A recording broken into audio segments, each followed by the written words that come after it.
Hi, everybody. Today's Saturday, May 9th, 2026, and our dear friend, Professor Marandi, is here with us. Welcome back.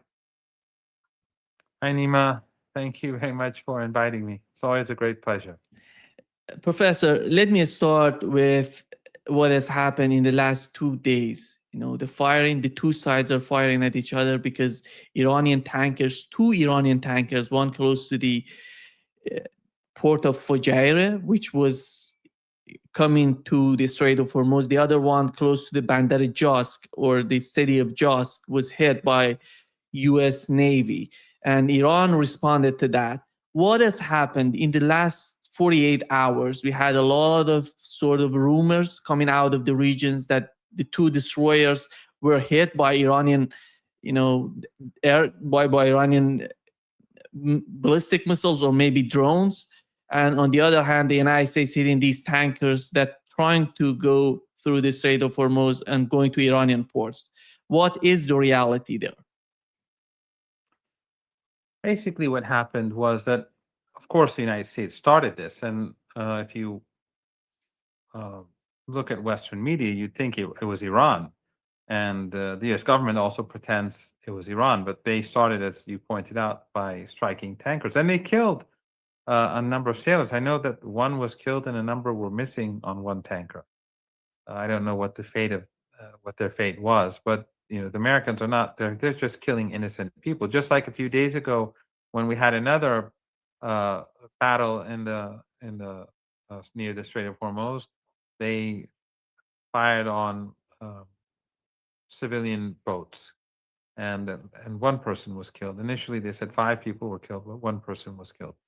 And by the way, no Iranian boats, military boats, no Iranian naval boats have been hit in the last couple of weeks. I mean, in either of these two naval conflicts, were Iranian naval boats struck, not one. U.S. ships were struck, but with drones. The missiles, from my understanding, were fired at them, but mostly to scare them. But drones were fired, and a number of drones did strike the ships, but the drones were intended to do damage, but not to do serious damage. So the missiles were fired not to strike. They didn't plan to strike the ships with the missiles. This is my understanding. But because if the missiles struck the ships, then it would have created uh, a new wave of tensions. And Iran right now doesn't want to be seen as starting a new uh, aggression. Uh, well, aggression always starts from the Americans, but Iran doesn't want to be seen as the side that does escalation for a host of reasons. Because the international community wants this to die down, and the Iranians want to be seen as they have been seen to be the responsible actor. So it's preventing any ships from leaving. Ships that are from those 5 countries. Remember, the Strait of Hormuz has never been closed, never by the Iranians. Ships that are linked to countries that are friendly to Iran or that have not participated in the war in any way or form, those ships go through. So the Chinese, the Russians, Iraqi ships, um, ships from countries like India and Pakistan, even though some of them their ships had oil from these countries or or LNG from these 5 countries that were part of the war, they negotiated and got some of their ships through. The limitations are for Pakistan, for Kuwait, Bahrain, Qatar, Saudi Arabia, and the UAE. And it's because they fought in the war. They helped the Americans launch murderous strikes on the country, missile strikes, air strikes, naval strikes. So they they're partners in crime, and there's no reason why Iran should allow their ships to go through the Strait of Hormuz under such circumstances. So the Americans were trying to carry out this this operation to get ships to go through these ships to go through the strait. They failed. I think that's in itself uh, evidence of failure. So, regardless of what happened or how the Iranians struck the American ships or the fact that the Americans just murder ordinary sailors and civilians, at the end of the day, the best evidence to show Trump's failure and the failure of the US forces, despite Western media propaganda, is the fact that none of these ships have been able to get through the Strait of Hormuz. Yeah. Do you see that it seems that Iran is somehow getting to the point that they have to confront the United States with the case of blockade? They cannot sit aside and see what the United States is trying to hit these tankers. How do you see the escalations, and how far is that going to go? Or maybe, we're going to see, as a result of these sort of escalations, we're going to see the new round of war coming, soon. Well, I've said this a couple of times, and I don't want to be like as they used to say, a broken record. I don't want to always constantly repeat the same thing over and over again, at the risk of sounding like what was it, the boy that cried wolf. But Iran is still expecting a major assault, and of course they've been expecting it for quite a while now. I think on the last, probably the last two programs that I was on your show, I said that Iran is waiting for an imminent assault that could happen any hour, and that's the same as we speak now. The Americans have also their forces in position. They brought in a lot of equipment for ground operations too, and the Iranians believe that an attack could be imminent. So um, the Iranian armed forces are on full alert. But this has been the situation, as I said, for a couple of weeks at least now. I don't know. I'm not good at dates, but yeah. So it could happen before. I mean, logically speaking, you would think, or I would think at least, that the United States would not attack now because the summit between the meeting between President Xi and Trump is on the 14th, if I'm not mistaken, the 13th or the 14th, around that time. And so you would think that Trump would not launch an attack on Iran before an important meeting with the Chinese president, because this changes the equations and it could harm the negotiations. But then again, this is Trump and these are the Zionists. They're not rational people. They're not reasonable people. So, I mean, I just saw a report in Lebanon that these Zionists, they were, it's not completely linked to what we're discussing, but sort of gives you an idea what sort of monsters we're dealing with.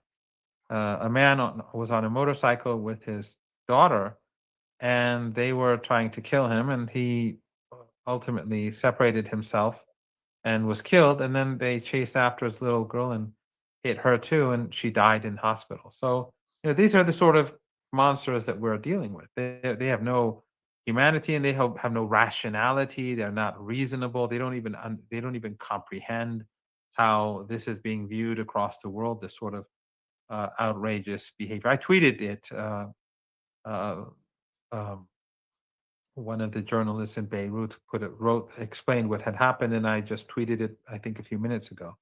But so when we're talking about this class of people, and so it could be, they may not even take into consideration the fact that Trump is soon going to be leaving for China for a trip. But you would expect that they would not attack in the next few days. But the Iranians, knowing that Trump is not predictable and not rational, they are prepared for an attack now. Just to confirm it again, sorry for repeating my question, but you said that none of those speedboats were hit during these firings, because Donald Trump and the United States said at least 7 of them were hit. And I mean, Nima, in Iran, martyrs cannot be hidden. You can't hide them.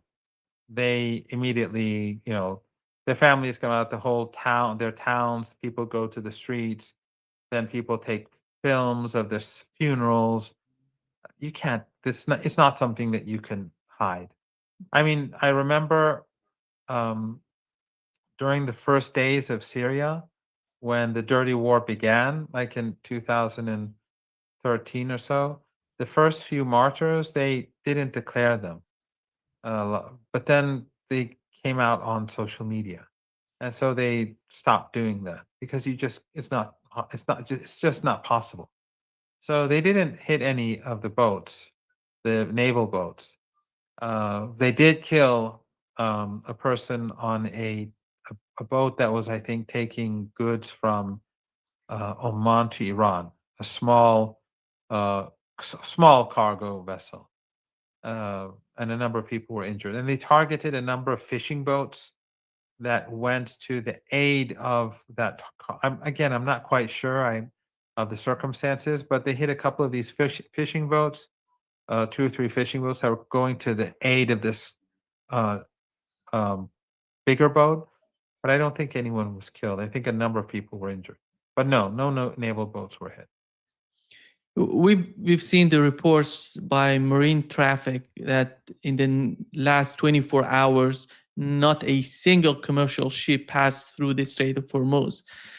And on the other hand, the other report that we had on, it was reported on Wall Street Journal that it says that Europe has 6 weeks to, they're running out of jet fuel right now. The problem is right now because the Strait of Hormuz is responsible to provide 20% of jet fuel, not only 20% of jet fuel, that 20% of the crude oil that goes through the Strait of Hormuz goes to refiners of the jet fuel as well. You see, the crisis is big, and 6 weeks is nothing when it comes to the strategic sort of reserves. For the case of Europe, for example, as it was mentioned in this report of Wall Street Journal.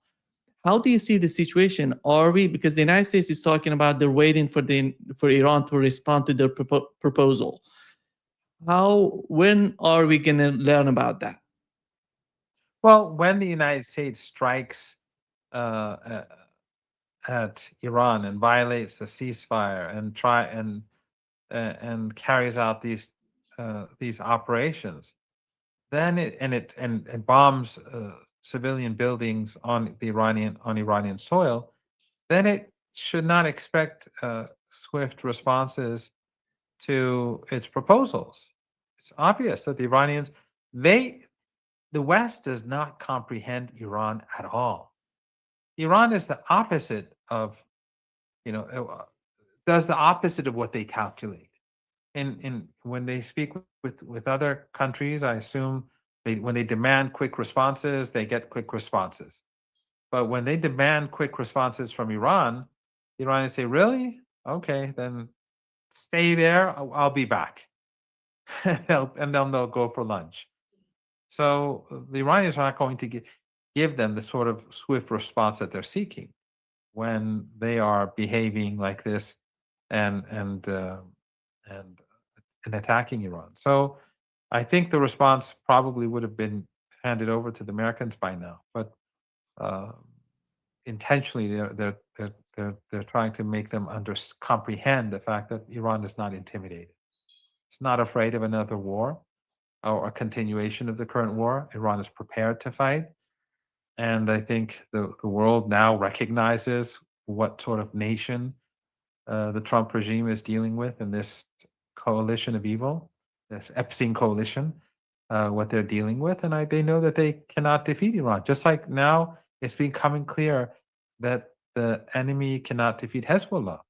In Lebanon, a lot of the political parties last year distanced themselves from Hezbollah, and because they thought that it was a spent force, because they too believed the propaganda, but they didn't comprehend the resilience of these people, of the supporters of the resistance, whether Shia or Sunni or Christian or Druze. The supporters of the resistance are of a different character. And so, the steadfastness of these people is something that's unique. And now they're coming to the recognition that they miscalculated, that Hezbollah is indeed a force uh, far beyond what they ever contemplated. It's a force surrounded on all sides by the United States through Al Qaeda and ISIS on the east, U.S. proxies to the north, the Mediterranean, of course, controlled by uh, the NATO and its proxies, and the south is the Israeli regime. But yet, despite that, you see that they're holding their own. They're pounding the Zionists, and the Zionists in their outrage, they slaughter families, they murder kids, they chase kids on motorcycles and that sort of thing, and murder them. So the same is true with Iran. Iran is not going to be intimidated by Trump if Iran is prepared for a full assault that may take place moments from now. It may take place tonight. It may take place tomorrow. It may not happen, but the Iranians are working on the assumption that it will happen. Yeah, we have a new reports on Al Mayadeen. It says Iran has detected the entry of an American destroyer into the UAE's coasts, and it's monitoring its movements. Professor Marandi, UAE is different from other GCC countries because before this war started, we were thinking that they're all were of the same sort of policies. But as time went by, and since the ceasefire, we see UAE is getting a lot different from other GCC countries. Right now they're totally connected with Israel. They want to be part of Israeli sort of mindset in the region and together with the United States. And even with the attacks 48 hours ago, with the attacks, we've seen one of the officials in the UAE giving the directions of those attacks on Iran. Where is UAE today in the mind of Iranian officials, and how are they preparing themselves to deal with this new reality considering UAE? I think that from the very beginning, the Iranians did consider the UAE to be different from the others. It had more a closer alliance with the Israeli regime. It was so bad that even the Saudis were becoming frustrated with their behavior, and we saw how in Yemen and even in Sudan, it began to affect Saudi policy. But you're right. After the war began, some of these countries began to become more realistic.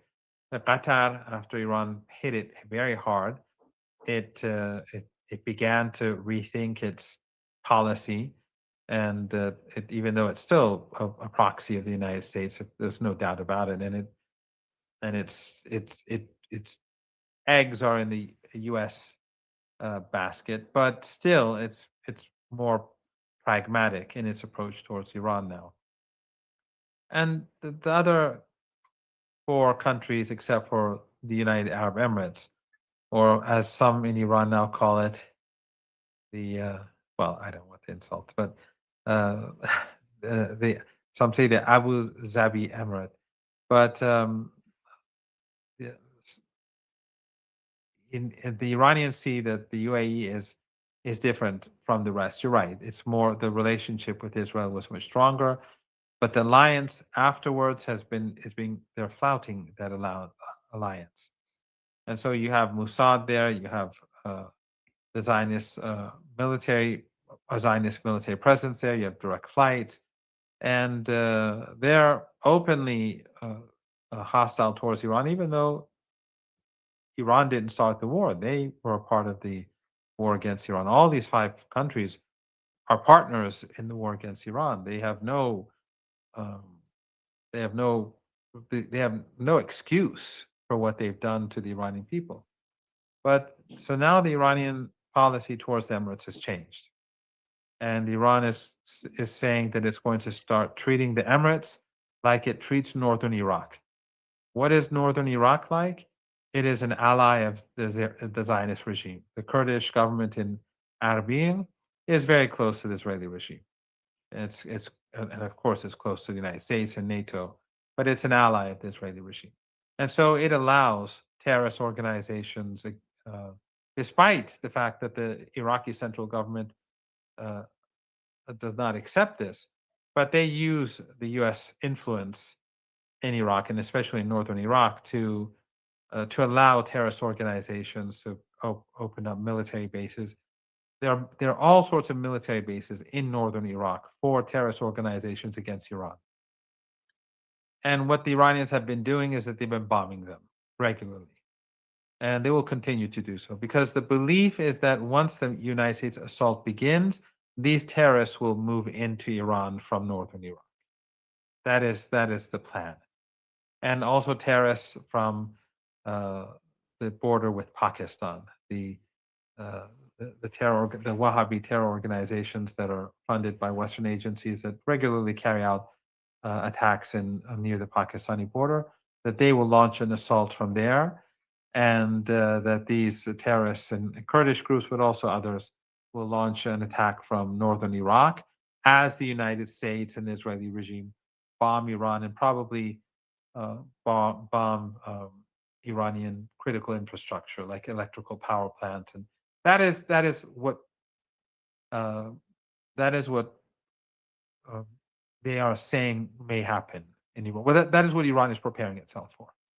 So as we speak, they're striking these terror groups in northern Iraq. But of course, if this actually happens, Iran will start striking Erbil itself and the government. They'll bring down the government, and the Iraqi resistance will target the government too, because Iran will no longer tolerate um, um, a Kurdish pro-Zionist local government in northern Iraq anymore after this, if there's such an operation launched against Iran. But that policy is now being expanded to the UAE, and so the Iranians basically are saying that in future, if we see any threat to Iran from anywhere in this territory, we will strike.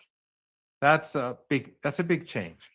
Now, I should I think your audience should know that during the I mean this is the third war that's launched against Iran by the West and its proxies. The first was in 1980 with Saddam Hussein being pushed by the Americans, and these countries in the Persian Gulf gave him Saddam hundreds of billions of dollars back then. At that time, our Iran's relations with the Emirates were the best of all these countries, and it remained that way for 2, 3 decades. But now, ever since the Emirates has chosen to become an ally of the Israeli regime, Iran's relationship with the Emirates the UAE has become the worst of all these countries, alongside Bahrain, which also shows a very harsh, a great deal of malice towards Iran, the regime. But the Bahraini regime is not that significant. It's not very important. But the Emirates, they do conspire a lot against Iran. And a lot of the forces that have been brought into the region, they are based in the Emirates, the land forces in Kuwait, the Emirates, and Bahrain. And the air forces, the air power, a lot of them are in the Emirates, Saudi Arabia, and in Qatar. Yeah. Bahrain has resumed its crackdown on Shia Bahrainis, and considering that more than 70% of Bahrain, the population is Shia Muslim, and how significant is that for the region? And how does Iran see the situation in Bahrain? Is there any way to Well, improve the situation for these people in Bahrain? well, right now, anyone who supports the resistance is in serious trouble. In Syria, for example, you have people from different ethnic backgrounds, religions and sects, but who are in under a lot of pressure. Anyone who supports the resistance is in trouble. The same is true in across the Persian Gulf region. But it's not just Shias right now. Uh, Overwhelmingly, except for the Wahhabis and the Salafis that are funded by these dictatorships. I mean, Qatar is a Wahhabi regime. That's an official ideology, and the same is true with Saudi Arabia. Even though Mohammed bin Salman has distanced himself somewhat from it, but except for them, people on the streets are supporting the resistance.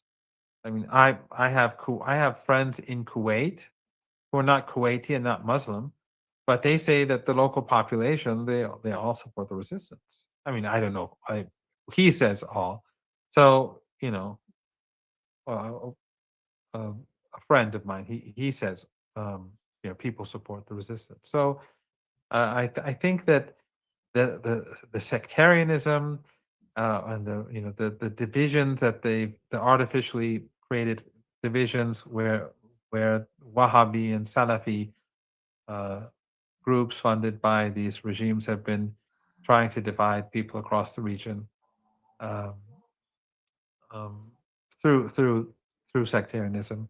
That is now uh, that project is falling apart. The project to divide people by sect, by religion, by race, that is collapsing. And from what I'm hearing from across North Africa, the Maghreb in particular, Egypt, but also even in these countries, including Kuwait, support for the resistance goes beyond sect and religion. It is very strong. In this new proposal of the United States, Professor Marandi, we know what is happening in Lebanon, and Hezbollah is just fighting the Israeli aggression, and they're trying to do their best to to force Israeli forces out of Lebanon, the southern part of Lebanon. On the They're other hand, amazing. They're amazing. yeah, and we had the prime minister of Lebanon going to Syria. Looking at the situation in Lebanon, how important in this new proposal, the negotiations between Iran and the United States? We know that Iran, each and every time with that 10-point plan, then 14-point plan, the first point was you know, putting an end to the war on all fronts, which includes Lebanon. Is that the case? Well, what the Lebanese government wants is the defeat of the resistance. And let me give you an example. There are lots of refugees, and they're trying to strangle them financially. So they don't even let financial support to go from Iraq or other places, not just Iran. And when the refugees they were going to set up a place for 3,000 refugees, and then they stopped it. And they said, no, these refugees cannot come to this part of Lebanon. So they're trying to make the resistance and the supporters of the resistance, the communities that support the resistance, suffer financially to bring them to their knees and to bring them to despair. But they're a steadfast people. So the Lebanese prime minister, the president, they're the enemies of the resistance. They're American proxies, and of course, the same is true with the the, the Al Qaeda regime in Syria. So, as I said, the resistance is surrounded, but you still see this heroic resistance and effective resistance against the Israeli regime. It's against all odds, and people across the world, I mean, should be studying this closely. What Hezbollah is doing and what its supporters, the sacrifices that its supporters are. The Israelis are bombing all the towns, destroying all the homes, so that all the supporters of the resistance would have no place to go. They've destroyed their shops. They've destroyed um, banks or all means to for them to gain to have access to money. They want to starve the resistance, and of course, this is a coalition of evil. The prime minister, the president, the United States, NATO, U.S. proxies, ISIS, Al Qaeda, the Zionist regime, of course. Yet, despite that, Hezbollah has the upper hand. It is truly amazing. It is just what Iran has done to the United States in this heroic war of resistance. This, a war of resistance that, I mean, let's be very blunt. Even our friends across the world didn't think we would survive, many of them at least. I have many friends who, after the war ended, sort of said to me, I didn't. I was afraid that the country would collapse, and lots of people thought that it wouldn't last for more than a few days. Now their views on Iran have changed. You saw what the Iranian foreign minister said when he was returning from China, that the Chinese said that the stature of Iran in the world has risen significantly after the war. Uh, the same is true with the entire axis of resistance. Looking at the Venezuelan scenario, the United States did somehow what they did in Iraq for many years. They controlling the oil of Iraq, and the oil, they're selling the oil, and the money goes to the American banks, and then they give something to Iraqi government. They're doing the same in Venezuela. And we've just learned that the United States has removed 13.5 kilograms enriched uranium from Venezuela. And Donald Trump is talking about that he's going to do the same with the case of Iran. He's going to remove, and he's going to go, the enriched uranium going to go to the United States. What is the Iranian position? No, Iran won't accept that. No enriched uranium is going to leave Iranian territory. That's the Iranian position. I think that after all this time, the Americans should have learned a lesson by now. But it's in their arrogance they can't. The Iranians are prepared to go to war again.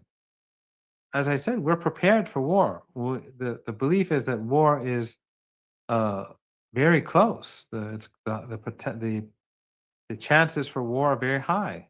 That's not going to intimidate Iran. Over the past 2-3 days, you saw the U.S. Secretary of State and Trump both say that we're waiting for Iran's response. It should come in today. Iran is in no rush. Iran will give them the response when they deem it appropriate. But from right now, I can tell you, without being involved in the decision-making process at all, that Iran's response is not going to be something that the Americans like. There's no doubt about it. The Iranians will only have peace based on the 10-point plan that Iran presented, and the United States agreed to conduct negotiations within that framework. For the priority for Iran right now is a ceasefire, which includes Lebanon, which includes Gaza, which includes the entire region, and the lifting of the siege on the Strait of Hormuz. And as long as this current situation continues, the United States is literally dragging the world over a cliff. Netanyahu and Trump are literally dragging the world over a cliff. Every single day that goes by, it's getting worse. And after a point, it is going to get worse much more swiftly. It's going to become much more, the deterioration is going to be much more visible and much more, I think, fearful for people across the world. But Iran is not going to appease the United States. The only way so right now the priority is the ceasefire, an end to the siege, so that ships can come and go, and with a ceasefire. Iran is not going to forsake Lebanon or Gaza or anything like that. And then we go to the 10-point plan. And then after that, we go to the nuclear program and negotiating a nuclear deal. So that is not even, that is at the bottom of Iran's priorities. Yeah. I think the Strait of Hormuz is somehow complicated because it's not just only about the oil and gas and fertilizers, helium. It's about the internet connection as well, because these cables are passing through the Strait of Hormuz deep,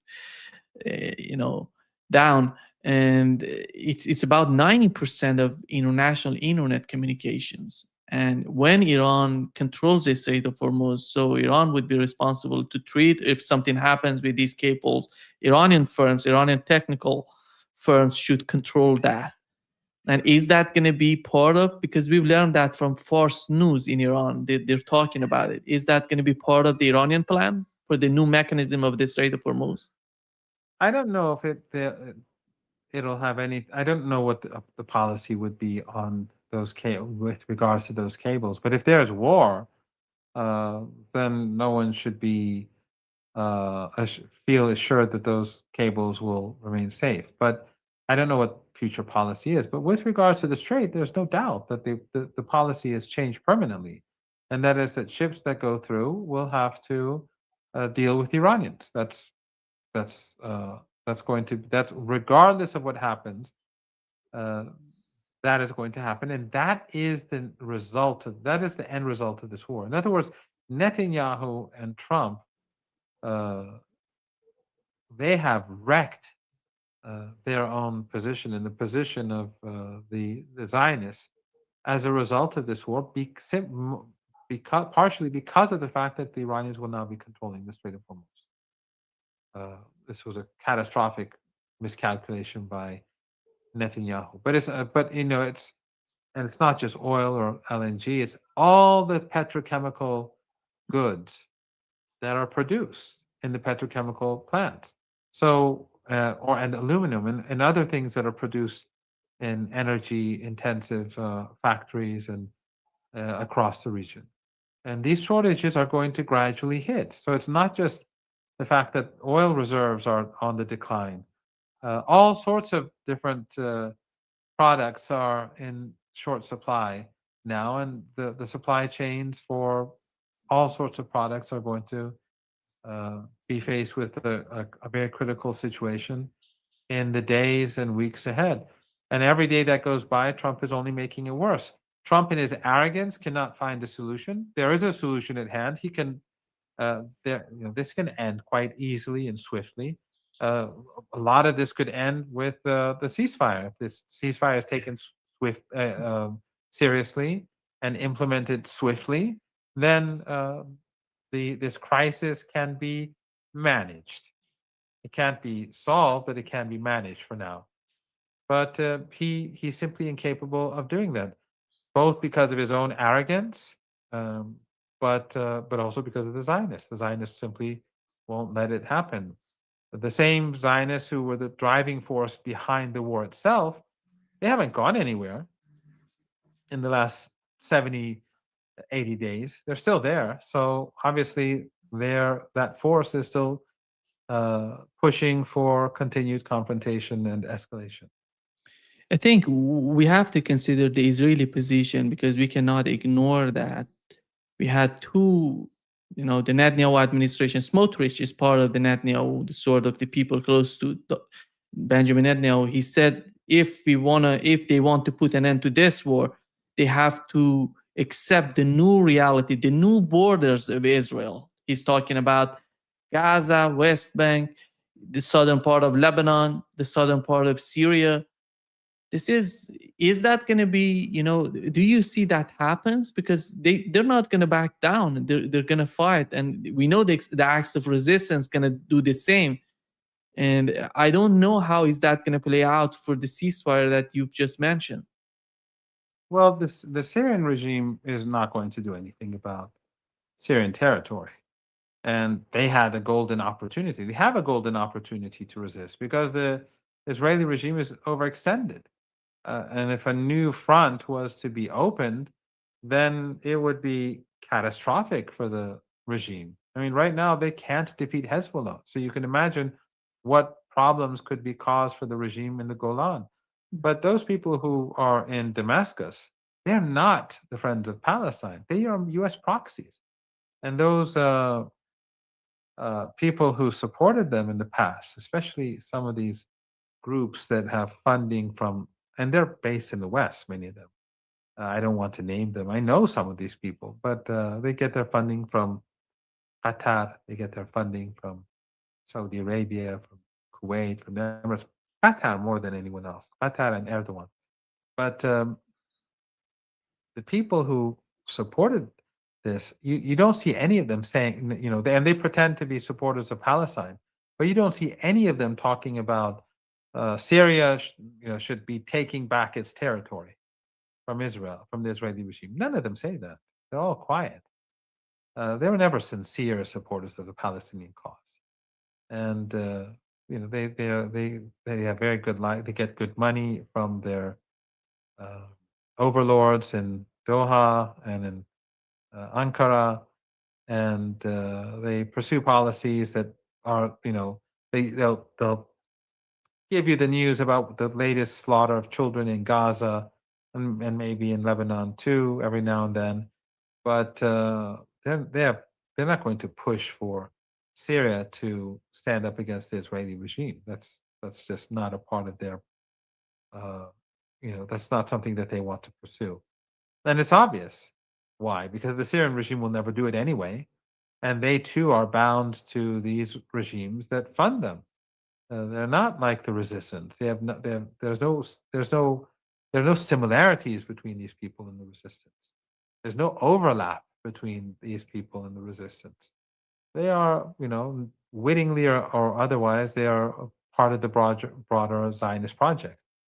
So if Syria was to uh, join the battle, this would be too much for the Israeli regime. And Iraq would back it up, Iran would back it up, uh, Turkey and under Erdogan and Qatar, they would never support such a thing. But Iran and Iraq and Hezbollah would give them whatever help they need if they were to join the battle.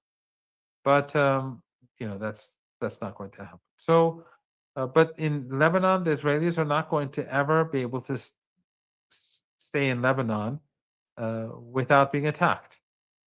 And in Gaza, Hamas and Islamic Jihad are not going anywhere. Now, what the Israelis want to do, what the Israeli regime wants to do, is create divisions in Hamas. And they want to weaken the political wing and the military wing and the political wing, which supports, which is steadfast. And they're trying to create a faction in Hamas and other resistance organizations that would be, that would choose a different path. But it's not going to work. Hamas is not like that. Palestinian Islamic Jihad is not like that. So I don't see the Israeli regime in being successful in anything. And I think the more land they take in the West Bank, which they're doing by the day, it's going to make the situation in the West Bank ultimately, at some point, much more difficult for the regime. Because after all, there are large numbers of Palestinians there, and they will reach a point where they can no longer survive under such, while they're being strangled, and that will cause a severe reaction. And the world has changed. The world is not going to tolerate another, another year, another genocide in the West Bank. I think that the Israeli regime and the Americans they are despised now across the world for the genocide, and because of this war, they're destroying the global economy, and the world just dislikes them. I said this some elsewhere that I've been speaking to numerous Indian journalists who've been in Iran during the last couple of weeks, and the consensus among those that I spoke with was that the mood in India has changed towards the Israeli regime. So if the Israeli regime loses India, and then imagine how it is elsewhere. Things are not good for the regime. So, sorry for this long and sort of non-structured response, but the point that I'm trying to make is that it's easier said than done. Yesterday, Marco Rubio said there is no way for the United States to accept this new mechanism of the Strait of Hormuz, the Iranian control on the Strait of Hormuz. They wanted to get back to what it was, the way it was before the war started. But the reality is something else. We know what is happening, the reality of the Strait of Hormuz. And how does Iran see the Strait of Hormuz as being a basis for the new security architecture of the region, together with those countries who are using the Strait of Hormuz? And is that going to be somehow Iranian sort of vision as time goes by? Oh, no doubt that the previous era is over. It's finished.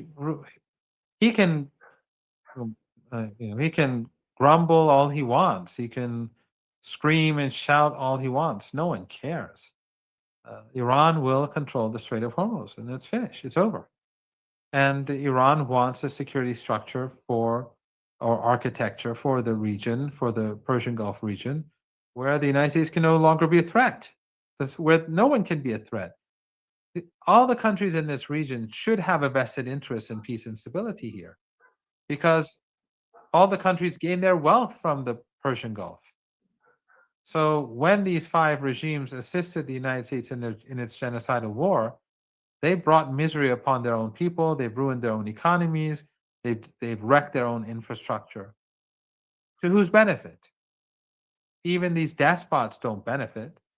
So in future, we have to have a security architecture where the United States no longer plays a role, and only because the United States has shown itself to be reckless, but also not even pursuing its own interests. It's pursuing the interests of the Israeli regime. And the Israeli regime, its interest is death and destruction. It wants the entire region to be fragmented and broken. As the US ambassador to the Israeli regime said, that if they take the entire region, that's fine. So obviously they don't want a strong region. They don't want the countries in the region to be friendly and strong and cooperative with one another, to build up the region economically and socially. So in future, Iran is no longer going to allow the United States to have the presence that it had in the past. And it will have to be countries of the Persian Gulf that collectively make up the security architecture of the Persian Gulf region. Yeah. How, Professor Marandi, how is the communications between Iran and other countries outside of the region who need the Strait of Hormuz? Is that happening as we talk? Yes, yes.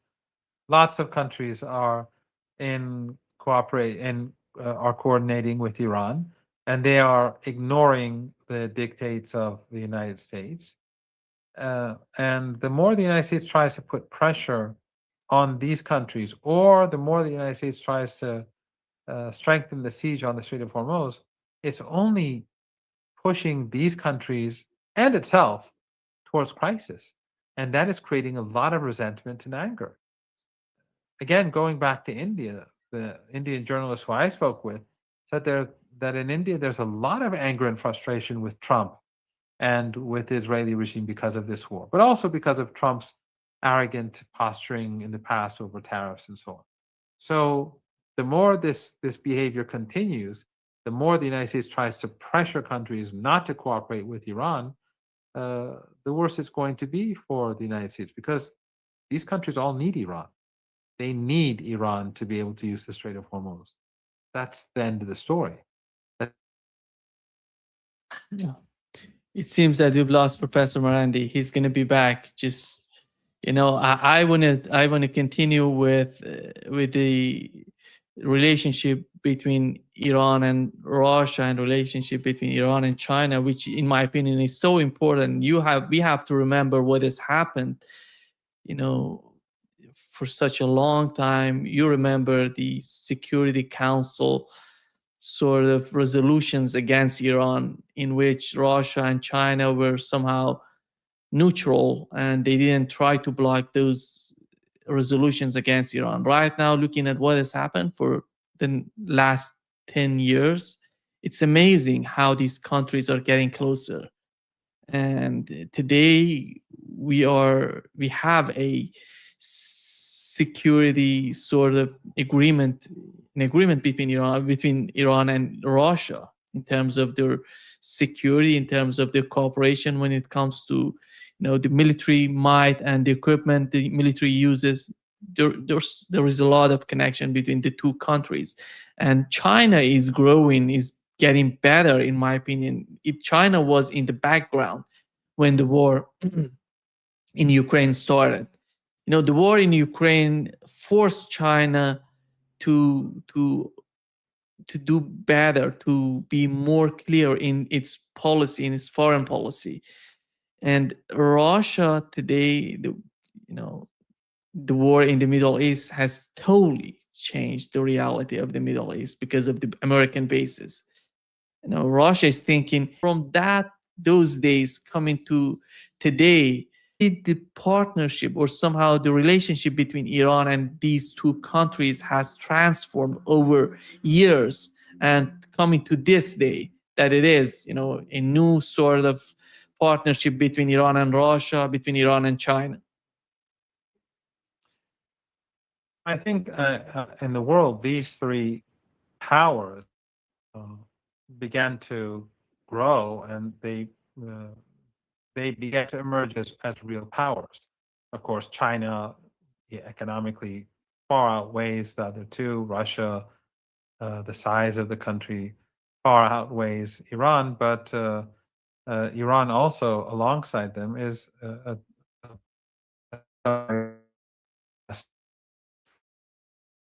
uh, since 9 or over the last couple of decades, the tensions between the United States and the Russians have been gradually increased, and the same is true with China, especially after Trump was elected as president. And so, but China has gradually become much stronger. Back in those days when they used to agree to UN Security Council resolutions against Iran, first of all, they were weaker back then. It was the unipolar moment. The United States was much stronger. China was just beginning to rise. Russia had just survived the terrible years of the post-Soviet Union era, and it was beginning to grow. It wasn't as if they just simply accepted the UN resolutions, because I do know a bit of that history, but they did soften the resolutions. They did force the United States uh, to remove some wording or change or remove some sentences, or some of the uh, harder hitting parts of the resolutions that were being imposed were changed, but still they wouldn't stand up to the United States.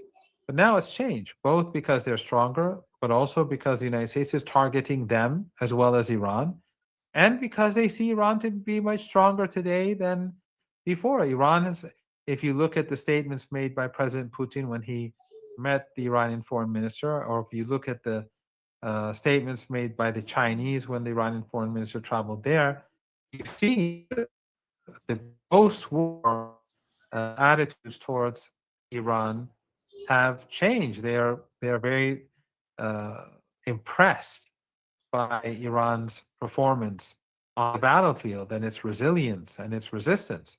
So when you see that you have a strong partner, you invest more in that partner. At least countries, people do in general. Iran, of course, is a bit different. Iran, even if its partner is weak, but it sees that that partner has a very principled position, it is unique in that way, and that it will stand up for a very weak partner uh, too. And it tried its best, for example, it's always tried its best to help weaker allies. But in any case, the Chinese and the Russians see Iran as strong. They've grown stronger. The United States has grown weaker. The United States has antagonized both of them. So the Americans have created all the incentives necessary for much better relations between these countries. Yeah.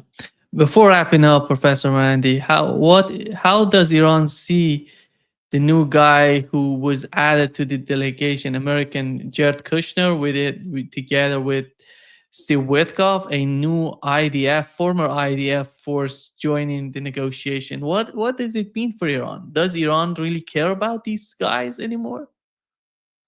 No, Iran doesn't care at all.